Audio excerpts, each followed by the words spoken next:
This conference will now be recorded. Okay, good morning, everybody, and welcome to the Thursday, October 12th, 2023 edition of the Iowa 911 Communications Council. Thank you for joining us here in the room and online and on the phone.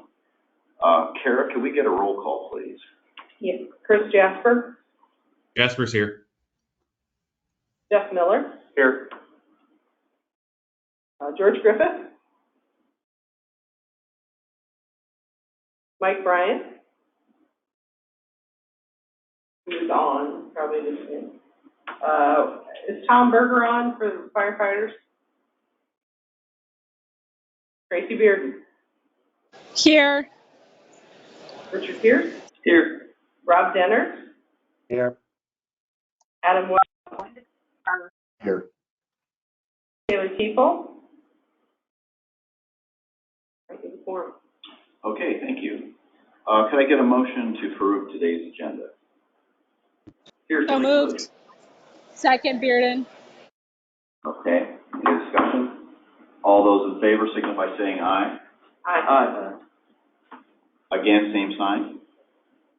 Motion carries. And likewise, could I get an approval to approve the minutes of September 14th, 2023? Jasper will motion. Thank you. A second. Okay, any discussion? All those in favor signify by saying aye. Aye. Aye. Aye. Again, same sign. Okay. Blake, do you have a report for us? I do. Thank you. Get my slides going. All right. First topic, kind of interesting.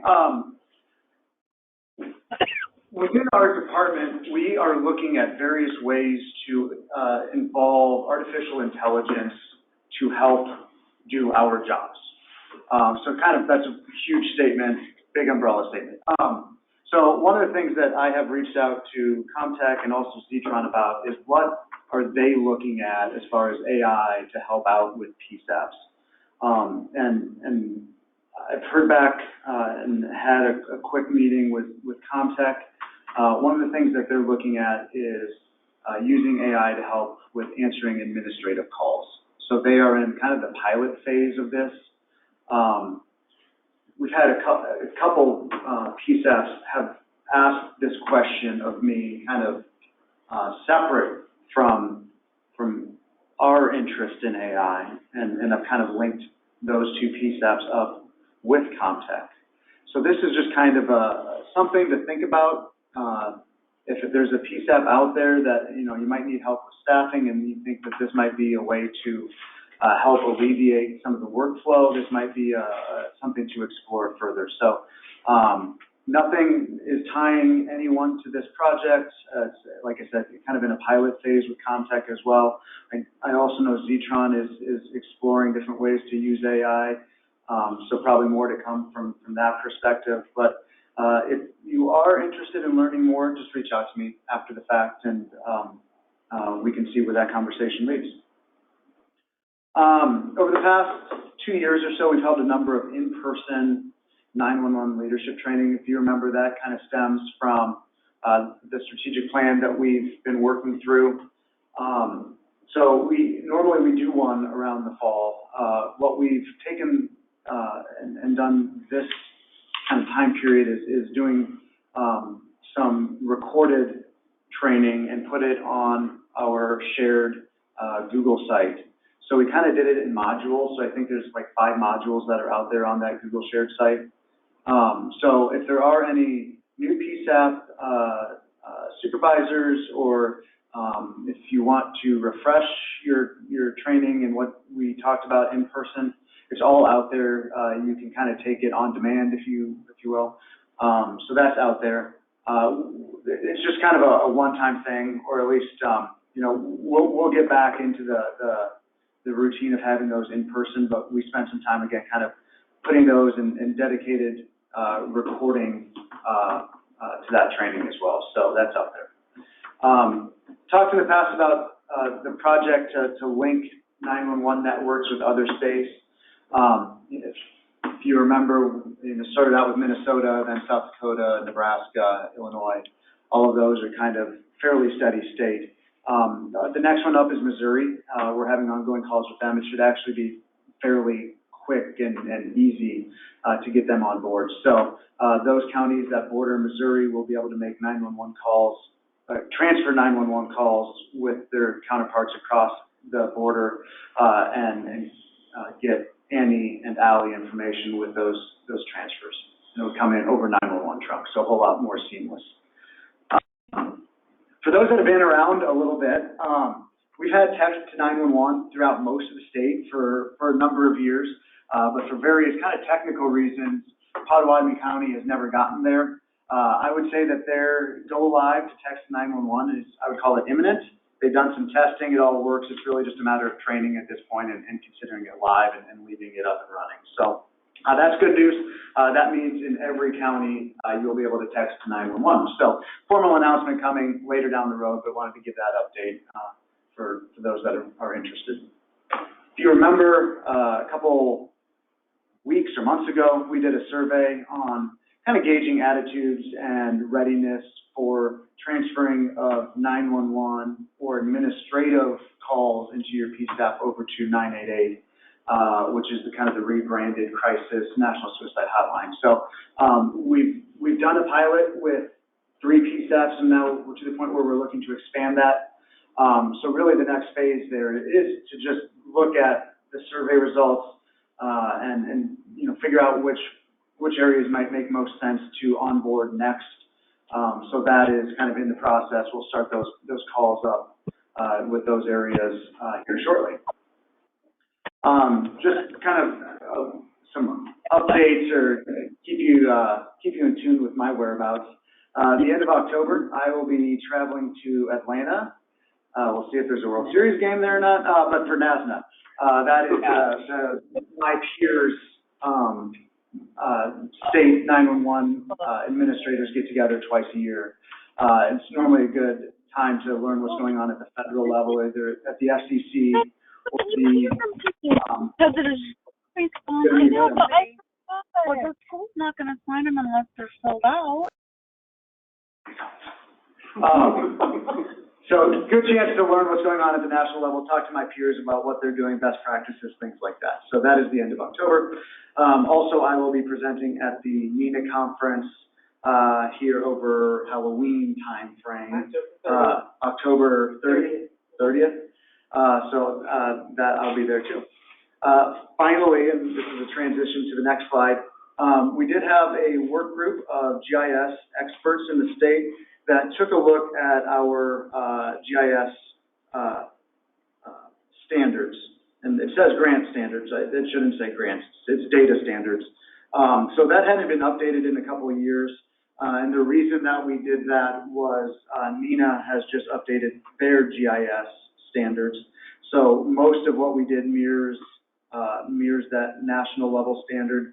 But always good to get the Iowa flavor and take and input. So we did that, went through a couple rounds of drafts, a handful of conference calls, and that has been published to our website and also sent out. So if you have any questions on that, let me know. Any questions on any of that before I move on?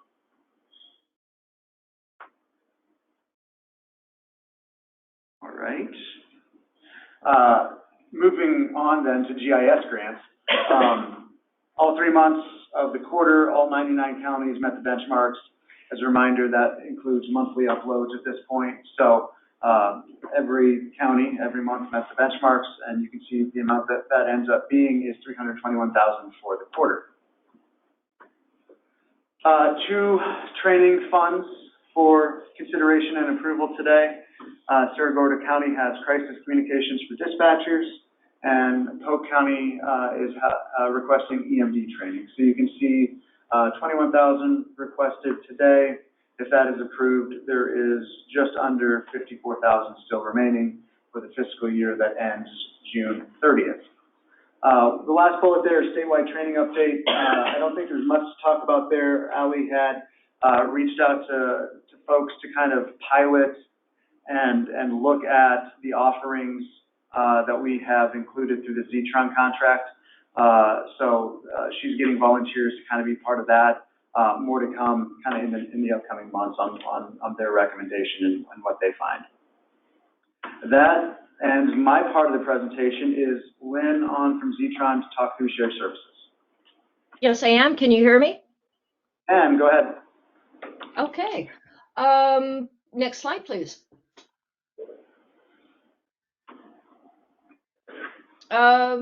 Short slide and short report this month. Floyd County goes live next week, next Wednesday. Next slide, please. This is our current map. After Floyd County goes live, we'll have 76 live PSAPs and still have more pending. Next slide, please. Next newsletter will be coming out in October to honor National First Responders Day. If you would like to get on the distribution list, just send an email to lynn.warren@zetron.com. Any questions for me? And if there are none, I would take any questions for me. Otherwise, that concludes my report. Okay, thanks, Blake.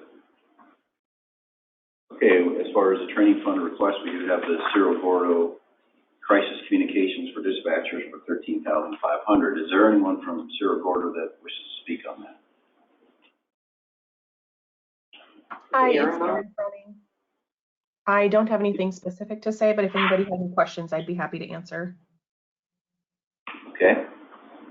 Erin, do you know you don't have maximum course participants, just as NA. Can you accommodate up to whatever? Yes, so normally they do cap their classes because they do scenario-based when they train anybody, corrections, law enforcement, dispatchers. However, I asked them to do this more seminar-based, so they agreed to do that, so there's no cap, so we can have as many in attendance as possible.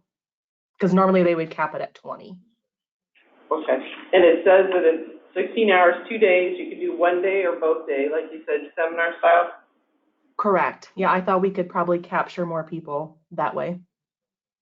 Okay, thank you. And is Any this, other questions? yes, sorry, is this open for just dispatchers, or will there be other law enforcement, fire, so forth as well? This one is specific to dispatchers. I don't think they would probably turn away anybody who would want this information on responding to people in crisis, but it is specific for dispatch.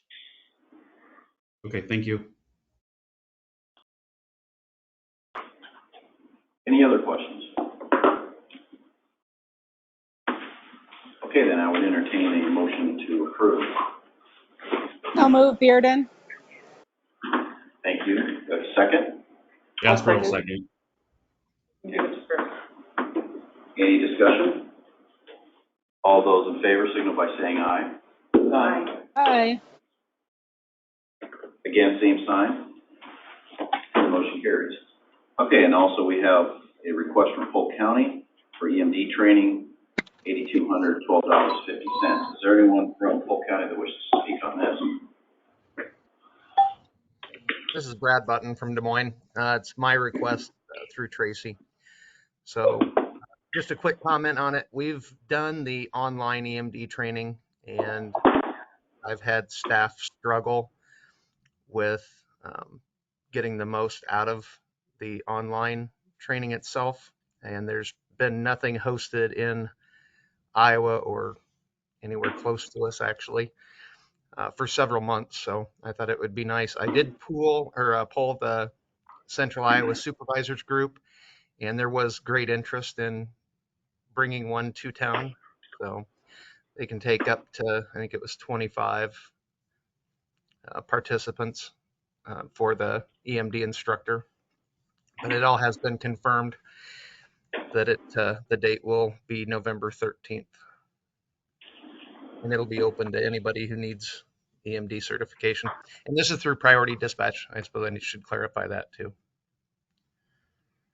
The other clarification I want to make is if Brad does not receive 25 people and only receives 20, it would only be requested for reimbursement for those 20 individuals, less the 10%. Okay. Any other questions? Yeah, this is Chris Jasper. I just have a question, I guess. Have we ever paid for EMD training before? Has the council ever approved EMD before that anybody can remember?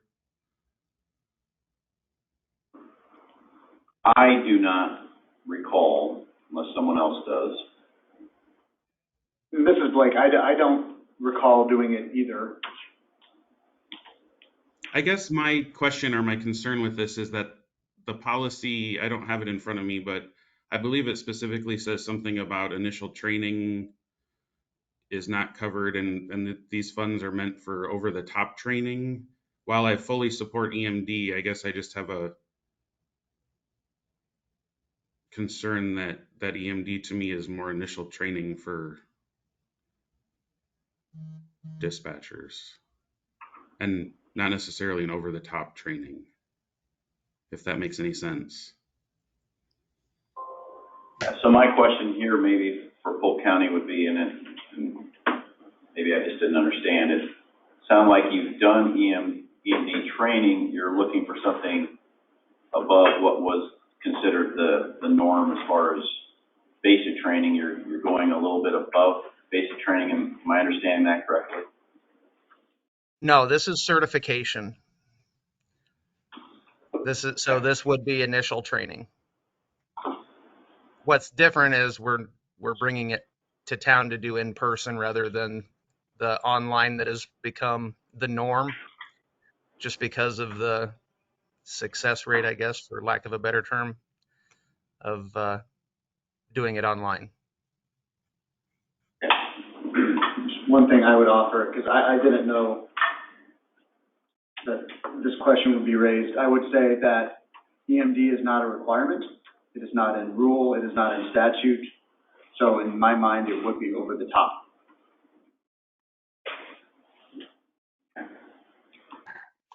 Any other questions or comments? Yeah, I would agree. It's Denner. I'd agree with Blake that if it's not a minimum requirement, it would seem that this is over the top training then. And the policy does say We're having a that discussion about making EMD a requirement. I think we should in the state, but. Yeah. the policy says the training session must consist of personnel from multiple PSAPs. To benefit multiple PSAPs must be available for open registration and approved by the 911 Communication Council. It talks about education programs. Did not provide funding for initial telecommute or mandatory continuing education. So it's not mandatory, it's not continuing. So yeah, it would be I would agree it would be over the top. Well, and I don't necessarily disagree with that. I just think it's opening a can of worms that now every agency that EMD is in the state is going to ask us to start paying for this. And that's where my concern is that there's a lot of agencies who pay for that as part of their initial training. So I guess my comment to that, and I can't vote on this, would be that the policy would have to be refined because the policy as is that we're approving it does not prohibit it. So if you don't want that can of worms open, then the policy will have to be revised at the next meeting to prevent this. But if there's that gray area, if there's not absolutely, you can't just say, well, this doesn't meet it because we don't want to open a can of worms. I think that would be not a good policy because then you could do that for any training. well, no, and I agree with that. I'm just stating what my concerns are. And do you have something? Yeah, so Nick Brisenio, Story County. I get and agree that it is an over-the-top training because it's not state mandatory, but if it's agency mandatory, am I going to end up being able to get my APCO classes for my agency's EMD funded, provided I can find the money for it? So I just agree with Chris to a certain extent. Is it opening a can of worms? And just because it's not a state mandate doesn't mean it's not an agency mandate. It is mandated at my agency for our EMD. that it be, and you have to keep your certification in order to occupy one of those positions. So I agree with what you say. I think a lot of all the agencies, most of the agencies probably have held this themselves and not realized that they could apply for this if we approve it, because it is something that we require, and we hold EMD classes and invite other people from surrounding agencies to come. So we've kind of been doing this, but just never been reimbursed. I just don't think they thought it would count for this. Okay. Well, I guess about the only way we'll decide this is by a vote, so if anybody wants to, make a motion. Griffith will motion. Okay, we have a motion. Do we have a second?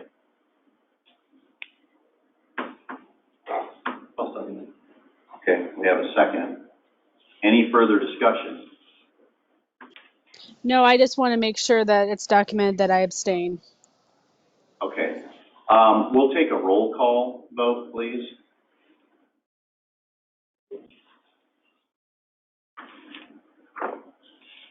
Chris Jasper? Nay. Jeff Miller? Aye. Sheriff Roder? Yes. George Griffith? Yes. Mike Bryant? Yes. Tracy Bearden is going to abstain. Richard Pierce? Nay. Rob Dennert? Yes. Adam Welch? Yes. All right, I'll vote yes. So it passes. Two noes. Okay, that motion passes. Moving on, do we have any technical advisories? Okay, hearing none. I believe Haley Nichols is gone from Statewide Interoperability Communication Systems Board. So Chris Jasper, were you going to give a report?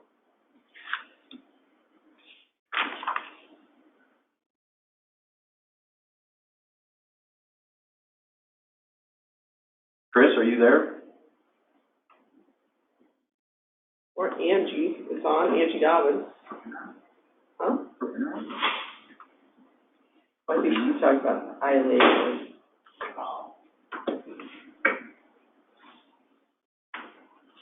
Okay, unless we hear from somebody, we'll just put that aside. Somebody comes along, but otherwise. Chris Myers from Cybersecurity Infrastructure Security Agency. I know you're in the room, so good morning. Thank you, Mr. Chair. It's good to be back in Iowa, as I was out east on hurricane deployment last time when everybody met in September. Wanted to start off this month by talking about the 20th Annual Cybersecurity Awareness Month. That comes once a year in October, and it carries a different theme every year. This year that theme is Secure Our World, which focuses on online safety education through action and behavior change. I think the behavior change is one of the key things to focus on there, because technology is so pervasive and so ubiquitous within modern society that we've developed this huge reliance on technology for a lot of daily things. You know, I was just scrolling online the other day, and I noticed someone made a joke about using GPS to find something that's 10 blocks away that you've been to 50 times, and our ancestors laughing at us. So, you know, you start thinking about how often we use technology. We need to start thinking about steps to take to secure our devices to make sure that our online presence and our usage of technology is both safe and secure. CISA encourages everybody to think about their passwords and make sure they're strong. If you need to, a password manager is great. Multi-factor authentication if you're not using it. And then, of course, recognizing and reporting phishing. And the recognizing and reporting phishing component of this is getting a little bit tougher every year to recognize. It used to be that if you got an email that had broken English in it and images were missing, you could assume that it was phishing. However, a lot of actors are getting much more sophisticated now, and with the ability to mimic an English speaker in writing an email, phishing is getting a lot more difficult to pick out from legitimate email. Software updates are also important, so we encourage everybody to make sure that all your stuff is updated as much as it possibly can be. This dovetails nicely into the next document that was just released from CISA a week or so ago. It's called the Top 10 Cybersecurity Misconfigurations. It will be on the next slide. And it is a joint release between CISA and the National Security Agency. This document does outline the most common security misconfigurations in large organizations, but these also have applicability to organizations of all sizes. This document does detail specific tactics and techniques and procedures that threat actors can use to exploit these misconfigurations. So it is important to understand these misconfigurations and how they may affect your agency and how you can mitigate them. Because the one thing that these do is that they outline a trend of some sort of weaknesses in how our IT is set up and how we could better improve our cyber posture, even if we have a mature posture within our organization. Think of some of your agencies or organizations that have existed for dozens of years with technology being a central part of their operations. There's always room for improvement. This document also highlights the importance of secure by design principles so that we can reduce the burden on network administrators. One thing within these misconfigurations is identity and access management, and that actually rolls into the next document that was released that I wanted to point out to this group. This document was just released by CISA, the NSA, and our Enduring Security Framework partners. This guidance on identity and access management basically is out there now to enable both developers and technology integrators to help them refine their existing tools and processes. It does talk about how you can address gaps in your organization so that you can lock down your identity and access management. You may be asking, well, why is this important? When you have properly configured identity and access management, it ensures that only proper users can gain access to data when they need to. So you start thinking about a public safety setting and you start thinking about criminal justice information, you start thinking about call logs in your 911 center, you start thinking about all the types of personally identifiable information that we handle within public safety. This is a big deal for us. This document does go over some ways to help not only do proper identity and access management, but also how to streamline it through things like multi-factor authentication and single sign-on, which is a relatively new concept that helps really make some of this identity management a lot easier to handle. The last slide, some regional news of note. We've got some space this month to talk about the Red River CommU Boot Camp that's happening down in Thackerville, Oklahoma. Not necessarily in Region 7, but it does include some Region 7 personnel that are helping to put this on from Missouri. What this is this is a concurrent course delivery that features COML, CompT, INCM, INTD, OXCOM, and ITSL, all happening concurrently, followed by a one-day exercise. This is the first time that we've had a group attempt this, so we will see how it plays out. So far, everything looks like it's going to run very smoothly, but this looks like it could be a continuing thing that happens every other year. One thing I also want to point out is that the Central States Communications Association that is putting this on is starting to get into a tick-tock mode of delivery, where on the tick side, we will have these course deliveries that are occurring, followed by a one-day exercise, and the talk will be the Red River, the Central States Communications Association large communications exercise. So look towards October of 2024 for that large COMEX to take place. That typically happens down by the Joplin area in Missouri, and it is a spectacle to see if you haven't seen that before.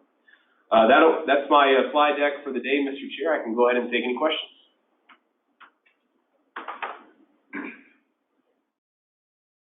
Okay. Important stuff about the phishing thing. It's amazing how clever they've become. And one of the things that I've noticed is as voicemails to email has become more popular, you're so used to clicking on those voicemail emails, and I've seen some come up that are just slightly different than what we would use, and it would be very, very easy to click on those. So they really are quite clever. Thank you, Chris. Okay, I don't believe we have any reports for Chapter 34A Administrative Code Committee or baseline knowledge. Correct me if I'm wrong, though. No, sir, that is correct. Okay. Legislative issues. Okay, Mr. yeah, Chair, Mr. Chair, this is Mike Bryant. Mike, On the legislative issues, on the reform of government, I guess, or the continuing existence of the 911 Council, knowing that it's legislative action that will be coming up in the session as that goes forward. My suggestion is that we form either a committee or an individual produces, I guess, for lack of better terms, a white paper so that we can get it out to the local constituents across the state. I know my experience in the past is you can ask people to do things, but it's a lot, they're more likely to do it if it's very simple for them to do. Some people are nervous talking to legislators.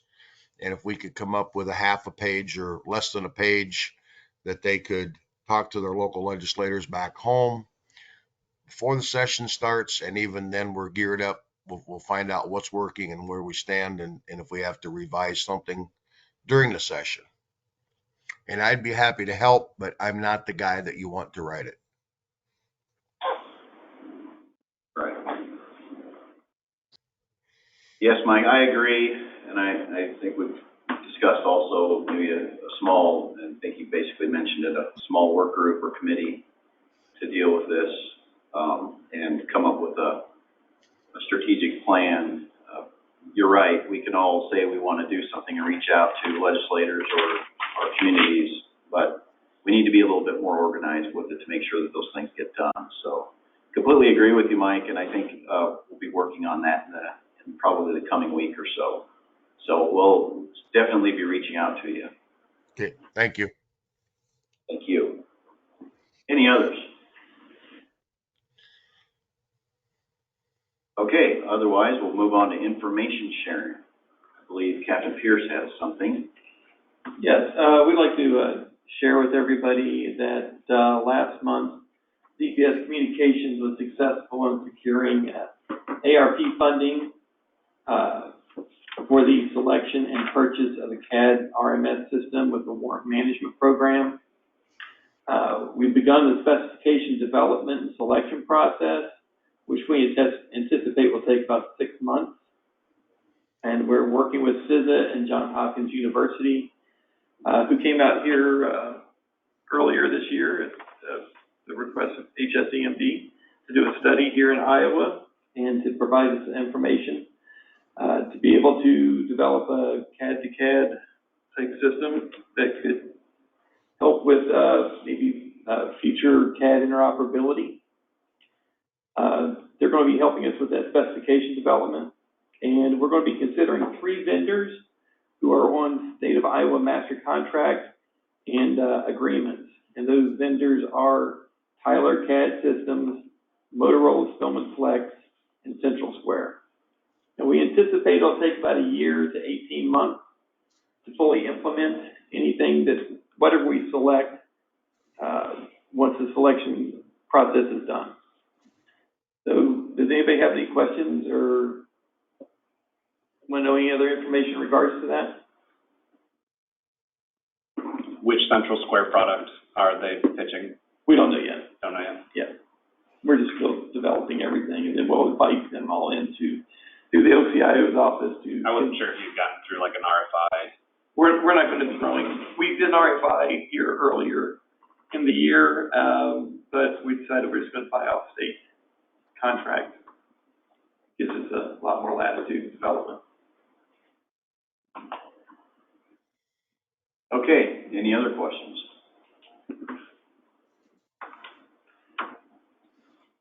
Thank you, Captain. Do we have any other information sharing?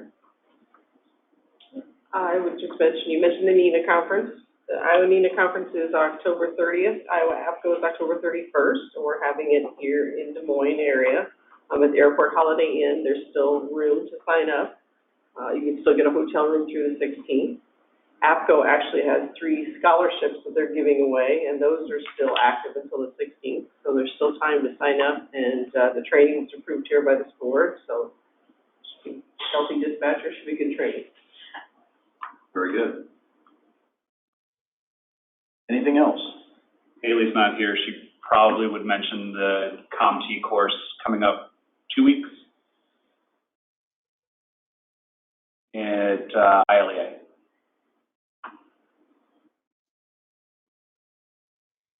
That would be on ILEA's website, I assume. I don't know if it's on ILEA's website. I know it's